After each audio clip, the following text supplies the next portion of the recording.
Oi, sou Jamal, sejam todos bem-vindos ao meu canal. Se você é uma pessoa que é nova por aqui, eu te convido a se inscrever aí, clicando no botão vermelho que está abaixo, escrito inscreva-se. E peço também que ative o sino das notificações, porque assim toda vez que eu enviar um vídeo novo, o YouTube te notifica. E você pode vir aqui sempre consumir um conteúdo de qualidade. E caso ele não envie a notificação, me siga lá no meu Instagram, que é esse aqui que aparece na tela, porque lá eu sempre aviso dos vídeos novos. Então, dados os recados, vamos pro caso.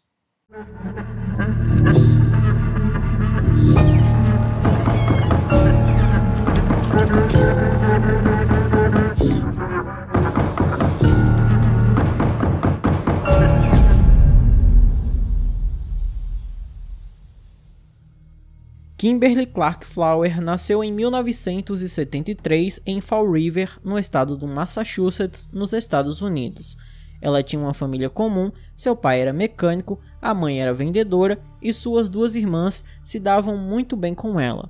Quando Kim, como Kimberly era chamada por seus amigos, tinha 8 anos, toda a família mudou-se para o Texas, estabelecendo-se na cidade de Pollock. Lá a menina foi estudar na Escola Estadual Central. Kim era líder de torcida no ensino médio e aos 13 anos ganhou um concurso de beleza escolar. Parecia que ela teria um futuro brilhante pela frente. No entanto, apenas alguns meses após o sucesso retumbante no concurso de beleza, Kim descobriu que estava grávida. Seus pais ficaram chocados, mas como a família era muito religiosa, apoiaram a adolescente que decidiu ficar com a criança. Então, em 1987, Kim deu à luz a seu primeiro filho. No início tudo correu bem, mas seu sonho de uma gravidez maravilhosa, onde tudo seria felicidade, logo foi por água abaixo, pois após ela ter o seu filho, o pai da criança, que tinha apenas 15 anos, a deixou. Abandonou ela, foi embora, sumiu e nunca mais deu notícias. Como se isso já não fosse ruim o bastante, a Kim teve que largar os estudos porque, além de não ter um companheiro para ajudá-la com as questões ali envolvendo o bebê, seus pais também não poderiam cuidar da criança porque eles tinham que trabalhar. Então ela teria que ficar cuidando do bebê e por isso não poderia mais ir para a escola.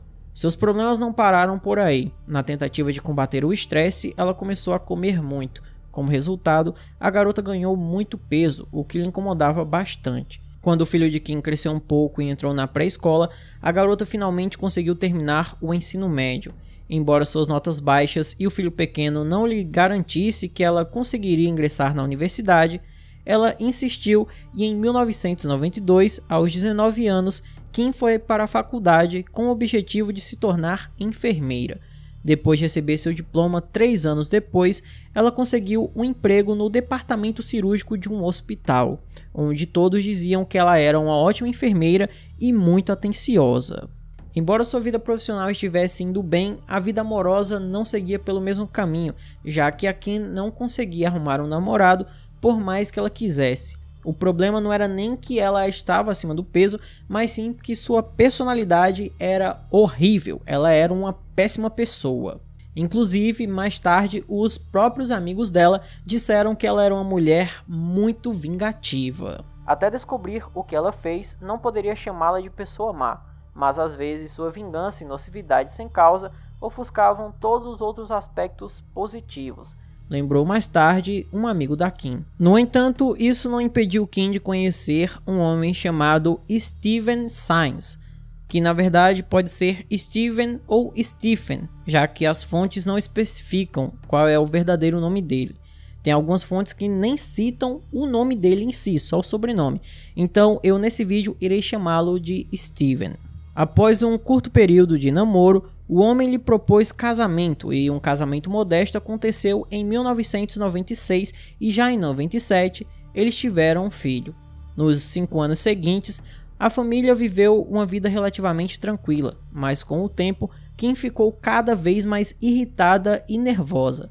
Steven ficou muito tempo sem entender o que estava acontecendo com sua esposa, até que em 2003 ela foi demitida do hospital por roubar analgésicos. Foi assim que o homem descobriu que Kim usava substâncias ilegais há muitos anos.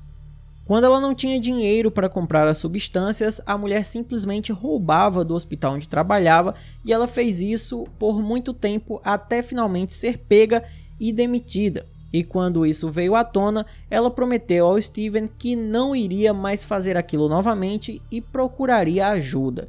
Então, em 2004, a Kim passou por tratamento para dependência química. Só que isso funcionou por pouquíssimo tempo. Apenas 7 meses após passar por esse tratamento, ela foi demitida de outro hospital por novamente estar roubando medicamentos.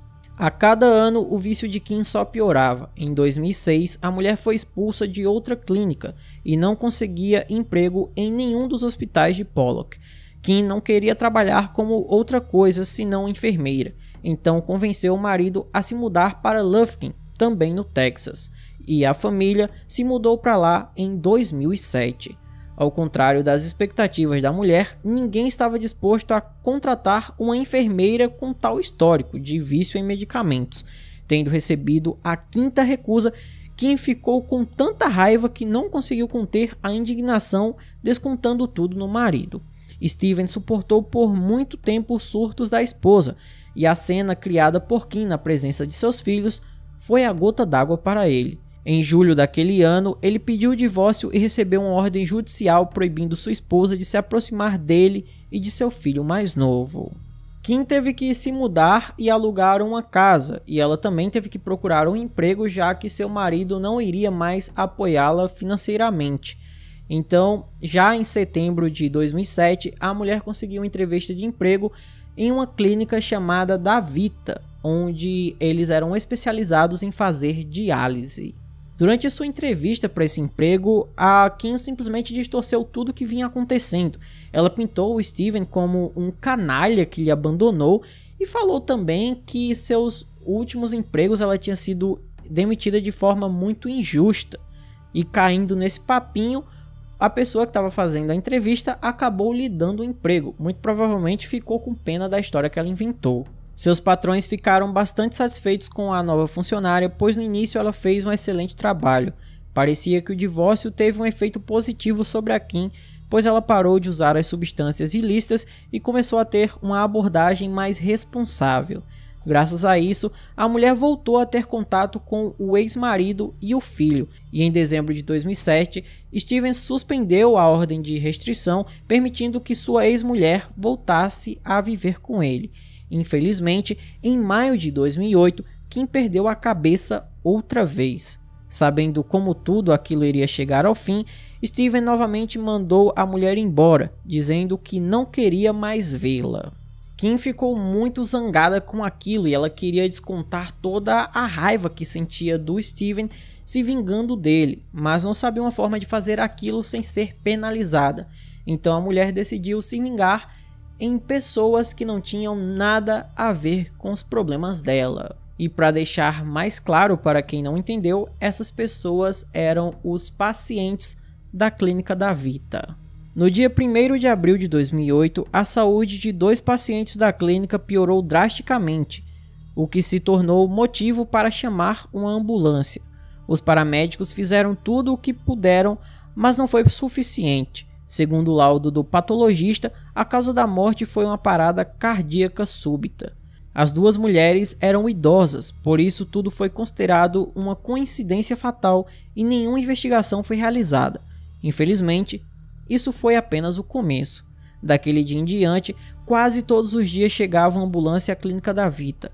Na maioria dos casos, tudo acabou bem, mas mais 3 pacientes, Garlin Kelly, Opal Malo e Caroline Heisinger, não tiveram tanta sorte. No final de abril de 2008, a direção da clínica notificou o Centro de Controle e Prevenção de Doenças dos Estados Unidos sobre esses casos misteriosos, e eles enviaram 2 inspetores para a clínica. Após verificar as normas de trabalho, os equipamentos e os medicamentos, os inspetores não conseguiram encontrar nada que estivesse fora do comum, então eles decidiram entrevistar os funcionários da clínica e os pacientes. Se com os funcionários eles não conseguiram nada, com os pacientes foi um pouco diferente. Acontece que no dia 28 de abril, Laralyn Hamilton e Linda Hall, 2 mulheres idosas que estavam sendo tratadas na clínica, decidiram passar pelo quarto de Caroline Heisinger, que conheceram algumas semanas antes. Vimos que a porta do quarto estava entreaberta. Queríamos surpreendê-la, então entramos silenciosamente e vimos a enfermeira Kimberly Saenz lá. Ela estava adicionando algo ao recipiente com a solução de dialisante. Ao lado dela tinha um frasco de água sanitária. Quando ela nos viu, disse que estava verificando o nível da solução, pegou o frasco e foi embora, disseram as duas testemunhas. Para referência, a solução de dialisante é necessária para conduzir o sangue através dela, devido à qual as toxinas são removidas, os resíduos do corpo. Kim, é claro, negou ter adicionado água sanitária ou qualquer coisa parecida àquela solução. No entanto, dada a gravidade das acusações, a mulher foi suspensa do trabalho e mandada para casa. A solução de dialisante foi entregue aos inspetores, que fizeram uma análise minuciosa e descobriram que, de fato, a solução usada na Caroline Heisinger, que acabou falecendo, continha sim água sanitária. Logo, a polícia foi até a casa da Kim e pegaram o computador dela, e foi o computador que se tornou a principal prova de seu crime, pois em seu histórico de pesquisa tinha alguns temas como alvejante, envenenamento e diálise. E apesar dos crimes terríveis que a Kim cometeu, os investigadores não conseguiram deixar de notar a genialidade do seu plano. Afinal, sem conhecer o contexto da situação, seria muito difícil estabelecer que aquelas pessoas idosas que estavam em tratamento perderam a vida não por uma parada cardíaca, mas sim porque alguém fez elas chegarem a isso. Para vocês entenderem a genialidade macabra da Kim, o alvejante que ela usou era a base de cloro. Uma vez no sangue durante a hemodiálise, aquilo causava uma destruição dos glóbulos vermelhos, transformando-se durante o processo em um aminoácido chamado clorotirosina. Como resultado da destruição dos glóbulos vermelhos, eram liberados hemoglobina e ferro, o que levou à parada cardíaca de todos os pacientes. Os médicos que estavam estudando os exames dos pacientes da clínica da Vita não conseguiram perceber o aumento do nível de clorotirosina, pois nos exames utilizados pelo laboratório não haviam marcadores que revelassem o nível desse aminoácido. Assim, a criminosa passou despercebida todo esse tempo, cometendo um crime quase que perfeito. O julgamento da Kim começou em março de 2012 e a todo momento ela dizia que não tinha nada a ver com essas mortes porque não tinha nenhum motivo para isso. No entanto, o promotor do caso discordava dessa alegação. Kimberly Saenz estava deprimida com o divórcio e com o fato de seu marido a ter abandonado, então ela descontou suas frustrações em seus pacientes. A promotoria temia que as provas na forma de depoimentos de testemunhas, o laptop e as provas forenses não fossem suficientes para uma condenação. Então eles passaram muito tempo explicando ao júri o método exato que Kim usou, e isso deu resultados. Em 2 de abril de 2012, 4 anos após seu primeiro crime, Kim Saenz foi condenada à prisão perpétua sem possibilidade de liberdade condicional. Parentes das vítimas reagiram de forma diferente ao veredito. Meu dever como cristão é perdoar você, e eu farei isso. Só espero que você perceba o que fez e depois se perdoe, disse a neta de uma das vítimas. Você nada mais é do que uma louca que cometeu crimes absolutamente sem sentido. Você desonrou sua família e sua medicina. Espero que você queime no inferno, disse a filha de outra vítima. Então esse foi o vídeo de hoje, espero imensamente que vocês tenham gostado da forma como narro os casos e jamais do que acontece. Se você gostou, eu peço que deixe um like, se inscreva no canal, mande para todos os seus amigos, me siga nas redes sociais. Se quiser apoiar o canal, temos várias opções, como o Pix, seja membro, valeu demais, e apoia-se. Vai de você escolher qual dessas opções é a melhor. Por hoje é só, até a próxima e tchau!